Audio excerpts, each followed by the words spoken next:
পৃথিবীর কোন শক্তি, কোন ন্যাটো, কোন ইউনাইটেড নেশনস, কোন ইউরোপিয়ান ইউনিয়ন, কোন IMF, কোন ওয়ার্ল্ড ব্যাংক, কোন সাম্রাজ্যবাদী শক্তি এই ভবিষ্যৎবাণীকে ঠেকাতে পারবে না। আপনি ওদেরকে চেষ্টা করতে দেন, সারা পৃথিবীর সমস্ত মুসলমানকে যদি এখন তারা মেরে ফেলে, তবু এই অকাট্য ভবিষ্যৎবাণী ইনশাআল্লাহ তাআলা তারা পাল্টাতে পারবে না।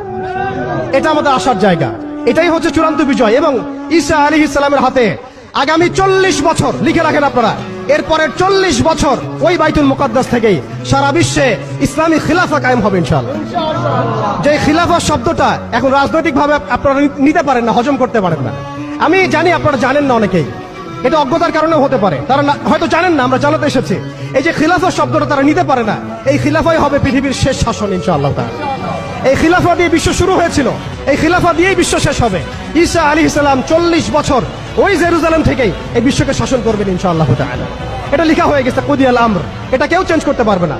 এখন মাঝখানের এই সময়টুকুতে জায়নিস্ট আসলে কি করেছে এবং আমরা কোন কোন জায়গায় পিছিয়ে গেছি এবং আমাদের করণীয় কি হতে পারে, এটা আমি অল্প কথায় শেষ করে দিব।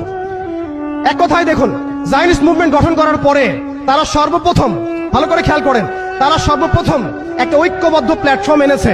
আমরা দেখেন সারা বিশ্বে এখন পর্যন্ত মুসলিমরা একটা ঐক্যবদ্ধ প্ল্যাটফর্ম করতে পারি নাই। তারা ঐক্যবদ্ধ একটা প্ল্যাটফর্ম করেছে এবং সেই প্ল্যাটফর্মকে কেন্দ্র করে তারা সবার আগে খেলাফত ব্যবস্থাকে ধ্বংস করেছে। অটোম্যানদেরকে তারা পরাজিত করেছে। প্রথম বিশ্বযুদ্ধের সেই 1914 থেকে 18-এর মধ্যে তারা বাইতুল মুকাদ্দাসে প্রথম ঢুকেছে এবং তাদের সহযোগী ছিল পশ্চিমা বিশ্ব এবং ব্রিটেন। আজকে আমরা ইসরায়েলের এগেইনস্টে কথা বলি ঠিকই, কিন্তু পশ্চিমা বিশ্বের এগেইনস্টে আমরা কথা বলতে পারি না। আমরা ব্রিটেনের এগেইনস্টে কথা বলতে পারি না। আজকে আমরা ইসরায়েল বিরোধী কথা বলি ঠিকই, আমেরিকার এগেইনস্টে আমরা কথা বলতে পারি না।